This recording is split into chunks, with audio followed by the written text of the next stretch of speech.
છે અમુક અમુક સાન્તા ક્લોઝના કંઠીધારી અનુયાયીઓ જે દીવ દમણ ગોવા માનતા ચડાવવા જાય છે. આપણે એને રોકવા એવું કામ જોઈએ? એને પૂરા પૂરાય છે બાપા, આપણે ના થોડી પડાય એમ દાવા દો. આ કથા વાર્તાનો જે કોઈ લાભ લેશે મિત્રો આનો સ્વર્ગમાં વાસ થશે. કોને કોને જાવું છે સ્વર્ગમાં? બધા આંગળા ઓછા કર્યા, બે જણા મારી પાસે હોઈ ગયા મોટા કરીને બેઠા. બોલા તમને શું વાંધો?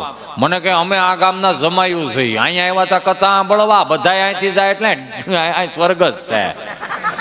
આને અહીંથી મોકલી દો કે આવ્યા હતા કથા સાંભળવા, ડીસું ધોવા બે હાર દીધા.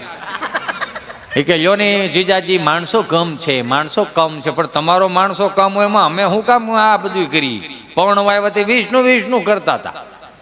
હમણાં એક હાહુમાં જમાઈને પૂછતા હશે, તમે કેટલા દિવસ પછી તમે આવ્યા છો, શું બનાવું? તો તમારે જે બનાવો એ બનાવી નાખો ને. એમ ના, ભરેલા રીંગણાનું સબ્જી બનાવું?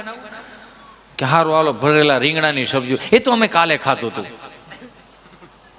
હું સરગવાની કઢી બનાવું? હા બાપા સરગવાની કઢી બનાવો ને બનાવો. ના, એ તમને આજે પહેલી વખત તમે આવ્યા છો, સરગવાની કઢી થોડી ખવડાવાય? ના, કઢી નથી ખવડાવી. હું ભીંડાની ભરેલું બનાવું? ભીંડાનું ભરીને બનાવો બાપા, બનાવો ને. ભીંડાનું ભરીને બનાવો, પણ તમારા સસરા નથી ખાતા. તો એક કામ કરો, મને ખેતર બતાવી ગયો, હું અહીંયા સરી આવું.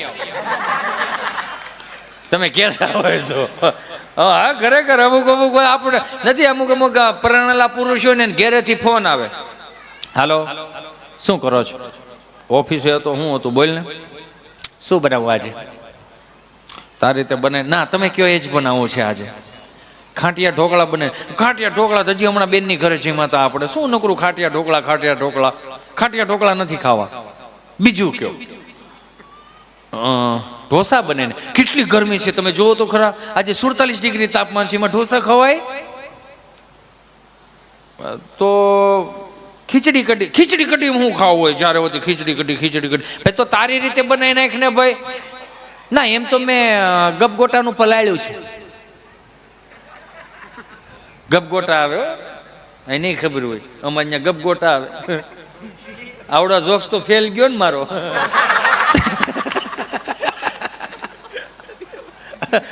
અમુક વસ્તુની આમ બે મણા હાલવા જતા હતા ને, તો એના ધર્મપત્નીએ કીધું શું તમે એકલા એકલા ચાલ્યા જાઓ છો, મને પણ સાથે ચાલવા લઈ જાઓ.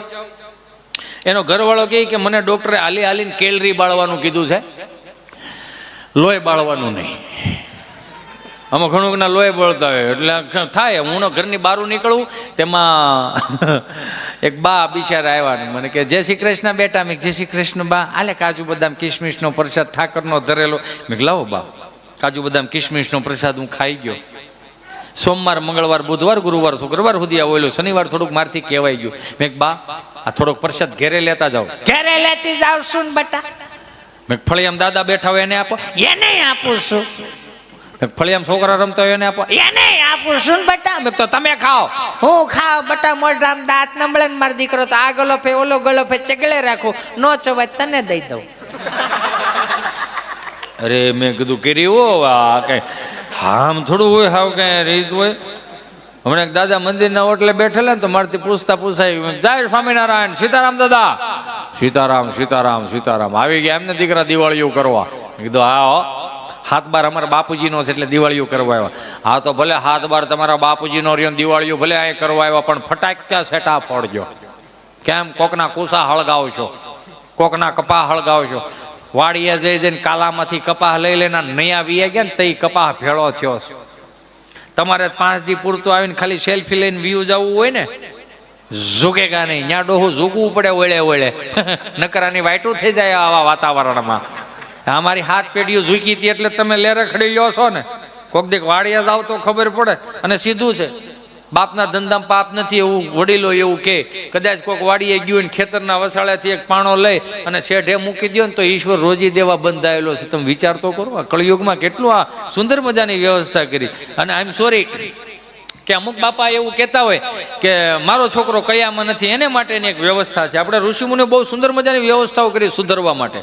4 વેદ મગજમાં ન ઉતરે તો શાસ્ત્રોમાં આવો, શાસ્ત્રો મગજમાં ન ઉતરે તો ઉપનિષદોમાં આવો, ઉપનિષદો મગજમાં ન ઉતરે પુરાણોમાં આવો, પુરાણો મગજમાં ન ઉતરે નીતિશતકોમાં આવો, નીતિશતકો મગજમાં ન ઉતરે તો શિક્ષાપત્રીમાં આવો, શિક્ષાપત્રી મગજમાં ન ઉતરે તો સારા સંતો પાસે બેહો, સારા સંતોનું જો મગજમાં ન ઉતરે તો દાદા પાસે બેહો, દાદાનું મગજમાં ન ઉતરે તો માસ્તર સાહેબ પાસે બેહો, માસ્તરનું મગજમાં ન ઉતરે તો બા પાસે બેહો, બાનું મગજમાં ન ઉતરે તો બાપા પાસે બેહો, બાપુજીનું મગજમાં ન ઉતરે તો એ બાપુજીને 2 હાથ જોડી નમ્ર વિનંતી છે કે આવા છોકરાઓને બંધ ઓરડામાં 3-4 પરોણા નાખો, કારણ કે સુધરવું જ નથી એને શું છે. જેને સુધરવા માટે કેટલી વ્યવસ્થાઓ છે. હમણાં અમારે ગભો અત્યારનું છોકરું કદાચ જો 200 રૂપિયાના મોજા પહેર્યો હોય, 300 રૂપિયાના બૂટ પહેર્યો, 1000 રૂપિયાના કપડાનો જોડ પહેર્યો, 1000 રૂપિયાનો સ્કૂલ બેગ હોય, 1000 રૂપિયાના ચોપડા નાખ્યા હોય, 1000 રૂપિયાનો પાણીનો બંબો હોય, એમાં ઠંડુનું ઠંડુ રહે, ગરમનું ગરમ રહે. આપણે બધા હતપમાં મોટા છે. હતપ ગૂગલનો શબ્દ નથી, ડોલમાં આંગળા બોળવા પડે કેટલું ટાઢું છે ને કેટલું ગરમ છે. એમાં 200 રૂપિયા નાસ્તાનો ડબ્બો, 150 સેન્ડવીચ હોય. છોકરું અત્યારનું નિહાળે જાય 8-10 હજારનું છોકરું હોય. એક અમે હતા, ખાખી સડી ધોળો શર્ટ, જેટલો પાકો માલ માએ ખવડાવ્યો, દહીં દૂધ ઘી છાશ માખણ, એટલો ઘાટો માલ આવતો. ભોયલમાં ખાલી એટલો થઈ ગયો 10:30 વાગ્યા સુધી લીલું ને લીલું જ રે, કારણ કે સુવિધા નહોતી કાંઈ, અમારી પાસે સારો રૂમાલ નહોતો. અને ઈ અગવડતામાં મોટા થયા ને એટલે જ આ સગવડતાનું મનન તમને ભાન આવ્યું છે કે કેમ કરાય, કેમ ન કરાય, શું કરાય, શું ન કરાય. જેટલી અગવડતામાં મોટા થયા એટલે જ આ સગવડતાનું ભાન આવ્યું. અત્યારની પેઢીઓને સગવડતામાં મોટા કરી, અગવડતાનું ભાન નથી ને એટલે એક લેખ લખતા જાય, ચીઠીઓ લખતા જાય, હવે હું નહીં જીવી શકું. હા, એવું બધું તે એવું હું દુઃખ પડી ગયું, જીવી નહીં શકો, હવે મારાથી નહીં રહેવાય.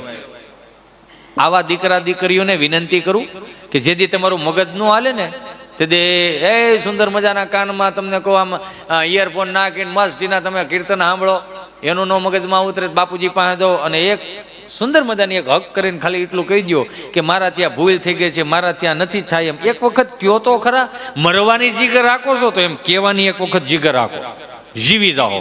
શું કામ? કારણ કે આપણા પાસે છે, આપણી પાસે પડ્યું છે, આમાંથી બહાર નીકળવાની જરૂર. છોકરું નિહાળે 8-10 હજારનું છોકરું. અમે નિહાળે જતા ને લાલ પીળી લીલી ભરત ભરેલી ઠેલીઓ આવતી, સતારી ટાકેલી, ઢેગમાં મુખવાસ ભરવા એ લઈ જાય, એટલે લગ્ન પ્રસંગોમાં વપરાતી. એ ઠેલી લગ્ન પ્રસંગમાં જ નીકળી તો ભણવા અમે એ લઈ જતા. જો એ ઠેલી ન હોય તો હાથી સાહેબ સિમેન્ટની ઠેલી સીવડાવતા. એ ન હોય ને ખેડૂતનું ઘર હોય તો ઇફકો ખાતરમાંથી યુરિયા ખાતરમાં ઠેલીઓ સીવડાવતા, લાંબા નાકાવાળી. એનું નાકું જે પકડવાનું આવે ને, લાંબુ નાકું આવે, એ આમ રાખતા. અમે પુષ્પ તમારું હમણાં આવ્યું, અમે 7મા ધોરણથી આમ હાલતા હતા.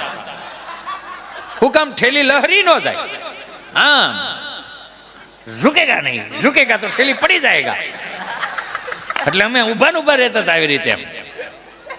ઈ અમારો ગબો આવી રીતે આમ ગોફણીઓ કરતો કરતો આવ્યો ને આખો રૂમ ભરેલો. સાહેબ બોર્ડમાં પડાવે, સાહેબ એટલું કીધું, ગબા, હે ગબા સાહેબ. એવો માસ્તર સાહેબ અમે કહેતા, માં જેવું સ્તર એટલે માસ્તર. 40 વર્ષ સુધી પ્રાથમિક શાળામાં નોકરી કરી, પ્રકૃતિ કરતી પ્રેમ કરતા શીખવાડ્યો હોય. ઈશ્વરથી નજીક લઈ જવા માટે એને એવું સનાતન ધર્મની વ્યાખ્યાઓ 2 હાથ જોડીને અમને પ્રાર્થનાઓ કરાવો, બેહાડીને. મંગલ મંદિર ખોલો દયામય, મંગલ મંદિર ખોલો. આ એક જે અંતર હતું ને, ઈશ્વરથી નજીક લઈ ગયા કે તમે મંગલ મંદિર ખોલાવડાવો. આવી પ્રાર્થનાઓ કરતા અમારા માસ્તરે શીખવાડ્યું હતું. અત્યારની સ્કૂલો અરે મને પર્સનલી કોઈ પ્રોબ્લેમ નથી, પણ મારે ખાલી એટલું દિલથી કેવું છે કે ભારત દેશ છે, ઋષિ મુનિઓનો દેશ છે, સંતોનો દેશ છે, સનાતન ધર્મનો દેશ છે. તો 25 થી 31 ડિસેમ્બરમાં તમે છોકરાઓની ડાયરીમાં એવું તે હું લખો છો કે અમારા છોકરાઓ બધા લાલ ટોપા પહેરીને હસોડા નિહેળે આવી જાય છે.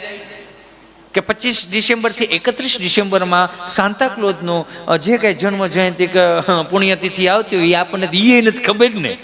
હે, તોય અમુક મમ્મીઓ લાલ ટોપા પહેરાવીને છોકરાઓને નિહાળે મોકલો છો.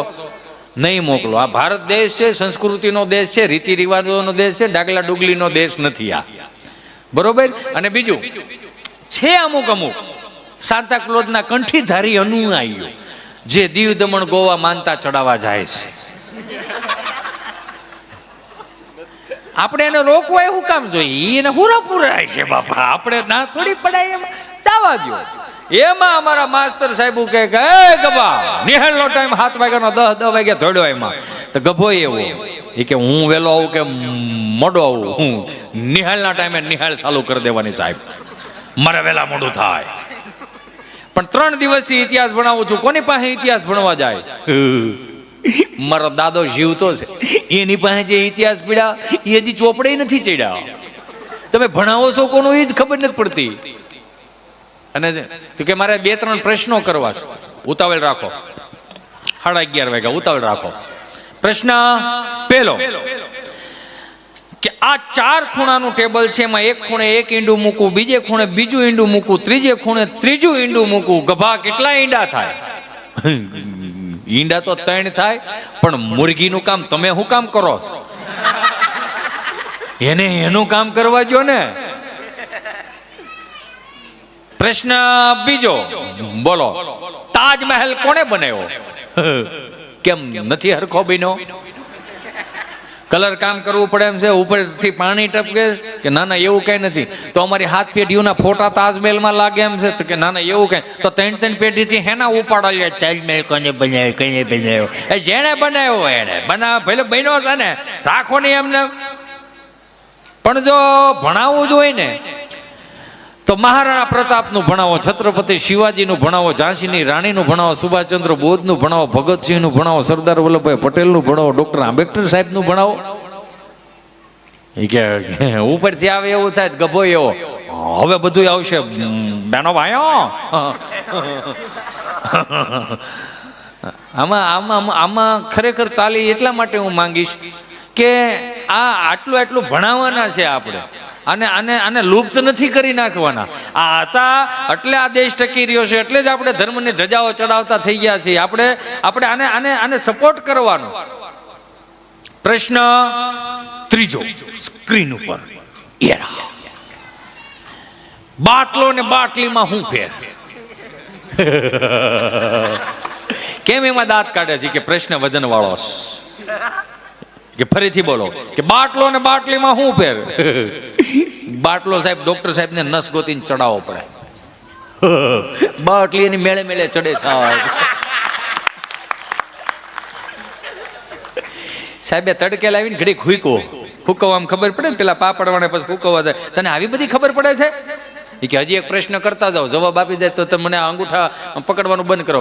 પ્રશ્ન ચોથો, એવું કયું પક્ષી છે જે ઝડપથી ઉડે? સીધું જ છે, ઉતાવળે ઉડે. એને કે વાલાસર જવાનું હતું કથા સાંભળવા કે લાડવા ખાવા. અને ખરેખર સાહેબોની મજા શું હતી ખબર? પંપાળા બહુ આપણને. આમ જો આપણા સાહેબો હતા ને, આપણા માસ્તરો, એ આમ હુકલ લીમડાની હોટી હતી, આમ તડીંગનારાની મારે એટલે ભરોળો એટલો જ થાય. એ હુકલ લીમડાની હોટી હતી, લીલા વાંસની હોટી હતી, વાહડાની લીલા વાંસની સોટી કે આમ છમ દઈને મારે ટચ અહીંયા થાય, થોડીક ટચ અહીંયા થાય, ટચ થઈને સ્માઇલ આપતી નીકળી જાય, પણ જાતી જાતી મગજ હેંગ કરી જાય. અને સોળું કઈ રીતે મૂળ સોળાતું નહીં, વાહે હાથ જ નું આમ તો સમજા. ઈ માસ્તર સાહેબોએ આપણને એટલું શીખવાડ્યું, સહન કરતાથી લઈ અને પ્રકૃતિથી પ્રેમ કરતા શીખવાડ્યું. અત્યારના માસ્તર સાહેબ બિચારા ફોહલાવા ઘણું કરે, એક થપ્પડ મારે તો આખું ઘર નિહાળે જાય. અમારા છોકરાને તમે થપ્પડ કેમ મારી? થપ્પડ કેમ મારી અમારા છોકરાને તમે? તમારા પેટનો છે, તમને નહીં ખબર હોય કેટલું અપલખણું છે. આ તમારા ઘેરે નથી હસવાતું એટલે જ મૂકી જાવ છો ને. એકાદી થપ્પડ મારી હોય એના લખણે મારી હોય, એમાં થાય હોય ગયું. પણ